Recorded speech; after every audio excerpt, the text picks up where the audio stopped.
తైలాభిషేకారాధన ప్రజలకు ముఖ్య గమనిక. దయచేసి ముందు రోజు ఎవరూ ప్రార్థనకు రావద్దు. ఏ రోజు తైలాభిషేక ఆరాధనకు ఆ రోజు మాత్రమే రావలెను గమనించగలరు. కడప పరిసర ప్రాంత ప్రజలకు శుభవార్త. ప్రార్థనాశక్తి తైలాభిషేక ఆరాధన జనవరి 19 కడప శుక్రవారం. సమయం ఉదయం 10 గంటల నుండి. స్థలం మాధవి కన్వెన్షన్ హాల్, రాయచూరు వెళ్లే రోడ్, ఆర్టీఓ ఆఫీస్ ఎదురుగా కడప. మాచర్ల పరిసర ప్రాంత ప్రజలకు శుభవార్త. ప్రార్థనాశక్తి తైలాభిషేక ఆరాధన జనవరి 20 శనివారం మాచర్ల. సమయం ఉదయం 10 గంటల నుండి. స్థలం వ్యవసాయ market committee, Guntur road, Macherla. ప్రార్థనాశక్తి తైలాభిషేక ఆరాధన జనవరి 23 మంగళవారం కర్నూలు. సమయం ఉదయం 10 గంటల నుండి. స్థలం SS Gardens, Saint Joseph Junior College దగ్గర, నందికొట్కూరు రోడ్, కర్నూలు. ప్రార్థనాశక్తి తైలాభిషేక ఆరాధన జనవరి 25 గురువారం గుంటూరు. సమయం ఉదయం 10 గంటల నుండి. స్థలం మెట్టు చిన్నమల్లారెడ్డి గారి పొలంలో, మించియాడ్ దగ్గర, నల్లపాడు రోడ్, గుంటూరు. ప్రార్థనాశక్తి తైలాభిషేక ఆరాధన జనవరి 26 శుక్రవారం ఖమ్మం. సమయం ఉదయం 10 గంటల నుండి. స్థలం ఎస్ఆర్ గార్డెన్స్, ఈనాడు ఆఫీస్, వైరా రోడ్, వెలుగుమట్ల, ఖమ్మం. భీమవరం పరిసర ప్రాంత ప్రజలకు శుభవార్త. ప్రార్థనాశక్తి తైలాభిషేక ఆరాధన జనవరి 27 శనివారం భీమవరం. సమయం ఉదయం 10 గంటల నుండి. స్థలం Nirmaladevi function hall, Juvvalapalem road, Peddamiram, Bhimavaram. Yesayya నామములో మీకు వందనాలు తెలియపరుస్తూ ఉన్నాను. ప్రియులరా, ఈ దినం కొరకు దేవుడు సిద్ధపరిచిన వాగ్దానాన్ని మనం స్వాధీనపరచుకుందాం. కొరింథీయులకు రాసినటువంటి 2వ పత్రిక 6వ అధ్యాయం 18వ వచనం ద్వారా ప్రభు మిమ్మల్ని దర్శిస్తూ ఉన్నారు. నోట్ చేసుకోండి. నెమ్మదిగా చెప్పనా, స్పీడ్గా చెప్పేస్తున్నారు పాస్టర్ గారు అని అనుకుంటున్నారా?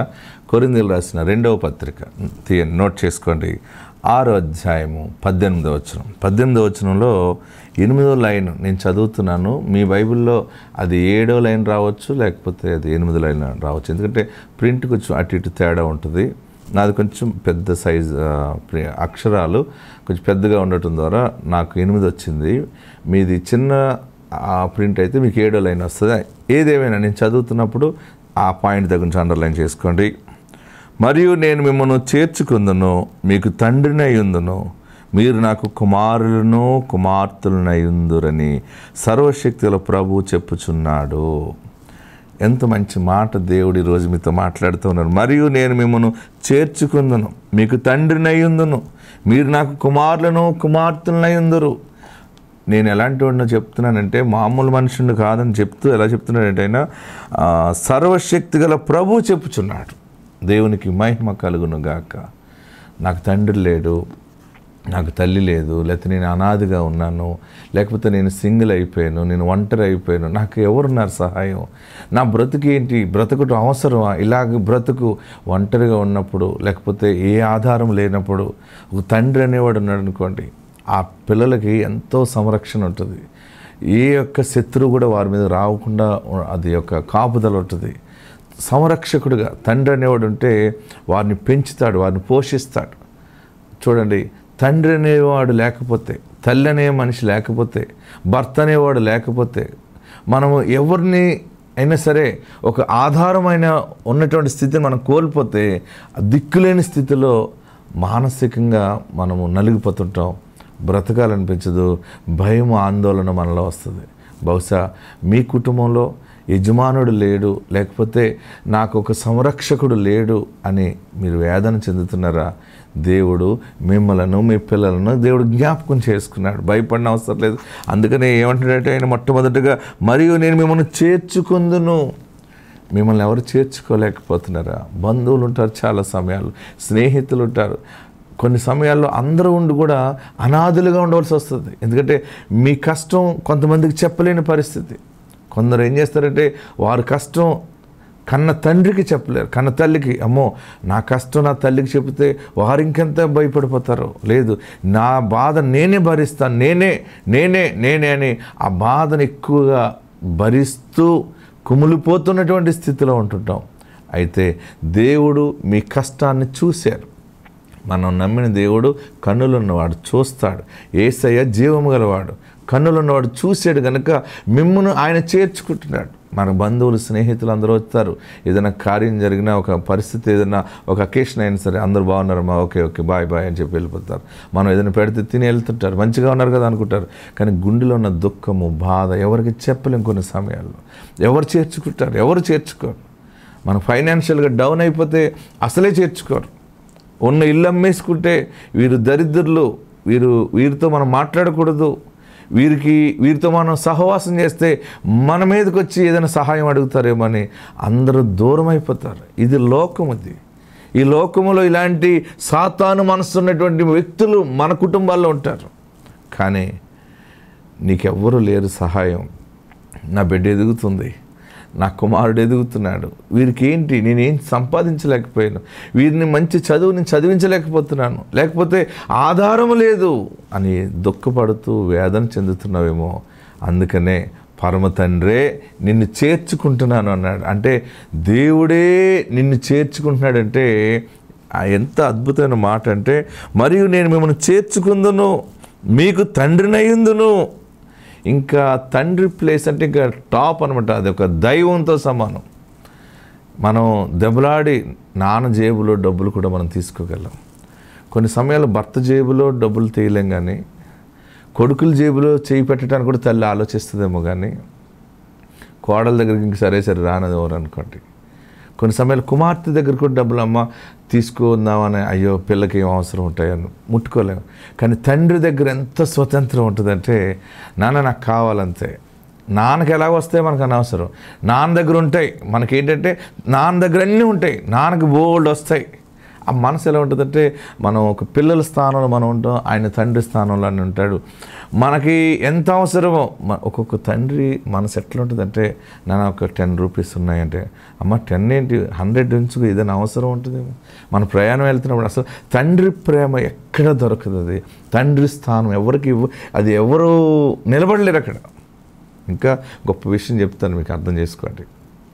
ఎవరైనా మన కష్టంలో సహాయం చేస్తే, లేకపోతే ఆకలేస్తే అన్నం పెట్టారనుకోండి, దాహం వేసుకుని నీళ్ళు ఇచ్చారనుకోండి, అమ్మలాగా అన్నం పెట్టావమ్మా, నిజంగా మా అమ్మలాగా అనిపించారు మీరు అని అంటాం. కానీ మీరు మా నాన్నగారిలాగా అనిపించారంటావా, మా నాన్నలాగా సహాయం చేశారంటావా?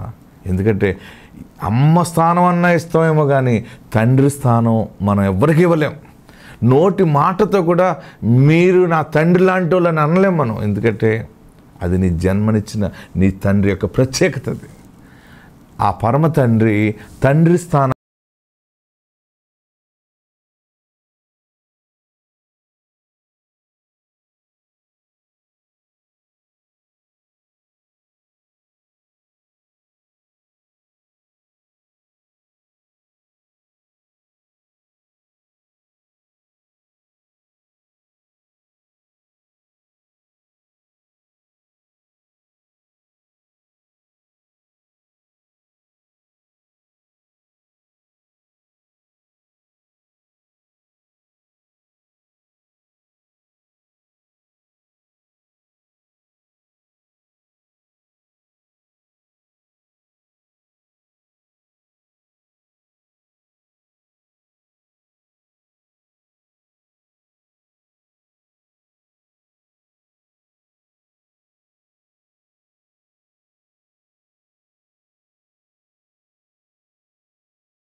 కొండ మీదే నన్ను పట్టణముగా కడుతున్నాడు. హల్లెలూయా, హల్లెలూయా. మూడవది, యథాప్రకారము నివాసులు గలదగును.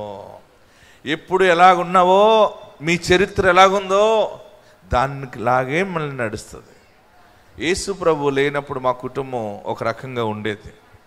మా పితరులకి చాలా 100 ఎకరాలు ఆస్తి ఉండేదని చెప్పేవారు మా నాన్నగారు. మా పితరుడు, మా ముత్తాత చాలా అందగాడని చెప్పారు మా నాన్నగారు. ఆ అందగాడిని చూడటానికి ఏకంగా జిల్లాలు దాటి వచ్చేవారట ప్రజలు. అంత అందంగా ఉండేవాడట. ఆ మనుషుడు గుర్రం మీద వెళ్తుంటే పాదాలు కూడా తలతల్లాడిపోతుండేయట. అంత అందగాడు.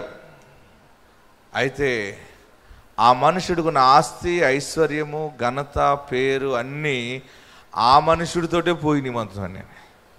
మళ్ళీ మా పరిస్థితి ఎలాగైపోయిందంటే మొత్తం జీరో అయిపోయింది. ఎంత జీరోకి అయిపోయిందంటే మొత్తం అన్నీ కోల్పోవటం అయిపోయింది.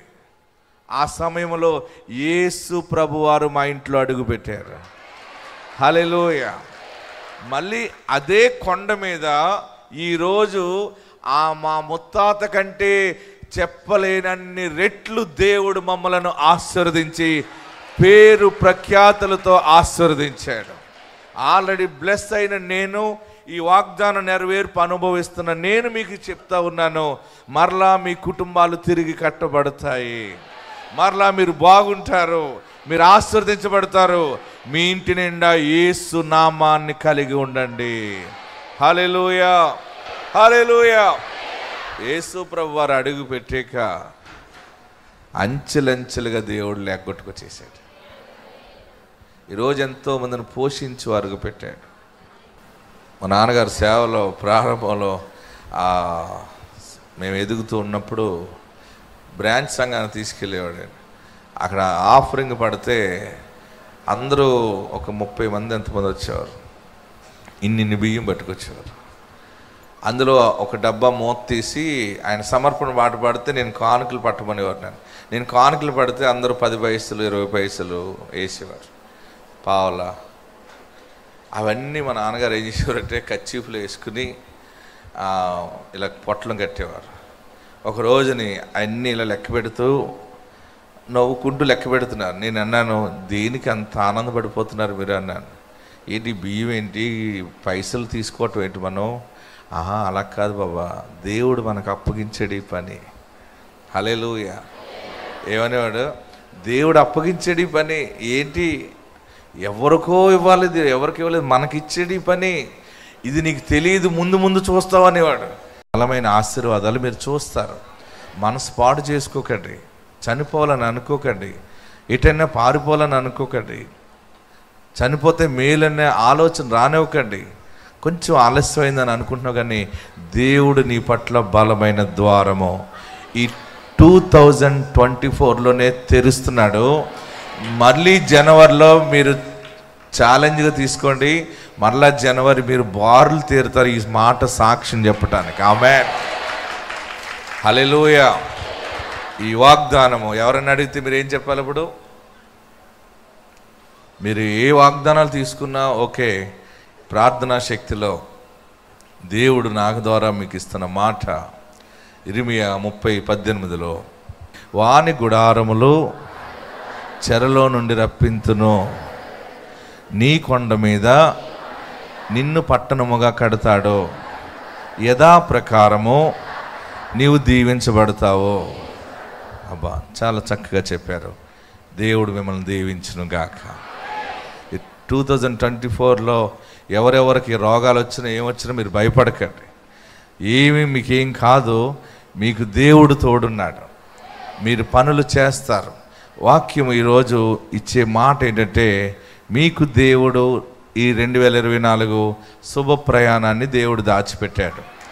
మరి మన ప్రార్థనా శక్తిలో ఈ ప్రయాణము, బహుశా ఇంతవరకు నీ ప్రయాణము సరిగా ఉందో లేదో తెలియదు, కానీ ఈ సంవత్సరము నువ్వు నమ్మగలిగితే, నీ గుండె నిండా దేవుణ్ణి కలిగి పరిశుద్ధతని కలిగి ఉన్నట్లయితే ఈ నెరవేర్పు నువ్వు చూస్తావు. అందరూ తలలు వంచండి, కళ్ళు మూసుకునండి.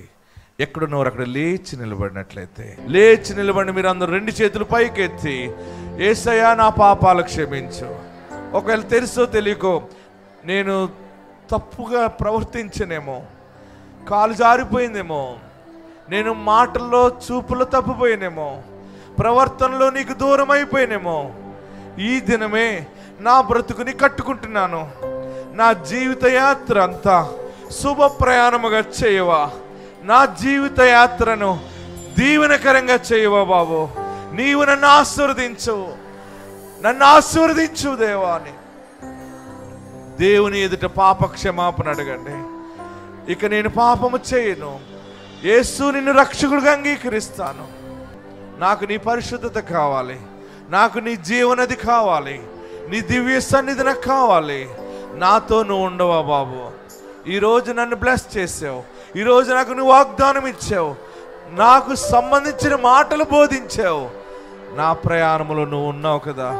శుభ ప్రయాణం ఏంటో నేను ప్రజలకి చాటి చెప్తాను. శుభ ప్రయాణం అంటే ఏంటో, ఎలాగ నువ్వు నన్ను కాపాడేవో, ఎలాగ నన్ను ఆశీర్వదించేవో, ఎలాగ మరలా నన్ను తలగా నిలబెట్టేవో నేను సాక్షిగా నిలబడతాను. హల్లెలూయా, హల్లెలూయా. మరలా తిరిగి కొండ మీద పట్టణానికి కడుతున్నానన్నావు. యథా ప్రకారము నివాసులు గల దానిగా ఉంటుందన్నావు. ఎవరు నన్ను అడగటానికి సిగ్గుపడ్డావేమో, పదే ఏం అడగను అని అనుకుని నా బ్రతుకంతా అడుక్కునే బ్రతుకు అయిపోయిందని ఏడుస్తున్నావా? ఇలాగ అడగకపోతే ఇంకా ఈ దారి కూడా లేదు, నోరు తెరవకపోతే దారి లేదు. ఇంకా సరే ఏదో ఒకటి అవుతుందిలేని నోరు తెరిచి నేను అవమానం అయిపోతున్నానని ఏడుస్తున్నావా? అడిగిన తర్వాత కూడా నాకు అవసరత తీరకపోతే ఈ రీతిగా కూడా నేను సిగ్గుపరచబడుతున్నానని ఏడుస్తున్నావా? అందరూ బిడ్డలను ఎత్తుకుని వస్తున్నారు, నాకే గర్భఫలం లేదు. అందరూ ఇంకా ఎప్పుడు గర్భఫలం వస్తుంది, ఇంకా బిడ్డలు కనలేదా అంటే నాకు బ్రతకాలని లేదు బాబు అని ఏడుస్తున్నావా? శుభ ప్రయాణము. అందరూ ఉద్యోగాలు చేస్తున్నారు, నీకు ఉద్యోగం లేదా అని బాధ పెడుతున్నారా? వారికి నేనేం చెప్పాలి? అందరూ వ్యాపారాలు బాగా చేసుకుంటున్నారు, నేనే ఏ వ్యాపారం లేకుండా అయిపోయిన ఏడుస్తున్నావా? నువ్వు యేసుకి చోటిస్తే అన్నీ మారిపోతాయి. నువ్వు త్రాగుడు తాగుతున్నావా? మద్యము సేవిస్తున్నావా? ఇంకా సిగరెట్లు కాలుస్తున్నావా? ఇంకా చుట్లు బీడీలు కాలుస్తూ ఉండి దేవా నాకు సహాయం చేయమనంటే నువ్వెవరో నాకు తెలియదు అంటాడు ఆయన. ఏ చెడుగు నీలో ఉందో అబద్ధాలు ఆడుతున్నావా? వ్యభిచరిస్తున్నావా? ఇవన్నీ ఈరోజే వదిలేయగలవా? శుభ ప్రయాణము చూడగలవు. చెడుగు నీలో తీసేస్తే, దుర్మార్గత నీ ఇంట్లో నుండి కొట్టివేస్తే,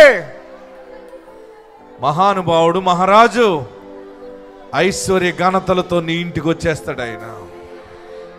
నువ్వు పాపాన్ని ఒప్పుకునే ఫలమైతే ఈరోజు పరిస్థితి మారిపోయింది, ఇక నేను ఆ రూటుకి వెళ్ళను, నేను చీకటితో స్నేహం చేయను.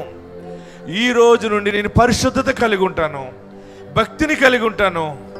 నా నోటిని, నా చూపుని దేవుడి కొరకు సిద్ధపరిచిన ఈ దేహము, నా దేహమే దేవాలయముగా నేను కొలుచుకుంటాను. నా దేవాలయంలోకి యేసుని ఆహ్వానిస్తాను. నేను పరిశుద్ధంగా ఉంటానని తీర్మానం చేసుకో. దేవుడు నిన్ను ఆశీర్వదిస్తాడు. వ్యాపారాలు అభివృద్ధి లేని వారికి అభివృద్ధి దయచేయండి. నూతనంగా అభివృద్ధి ఆశీర్వాదం బిడ్డలకు ఇవ్వండి. గర్భఫలాలు లేని వారికి గర్భఫలాలు దయచేయండి.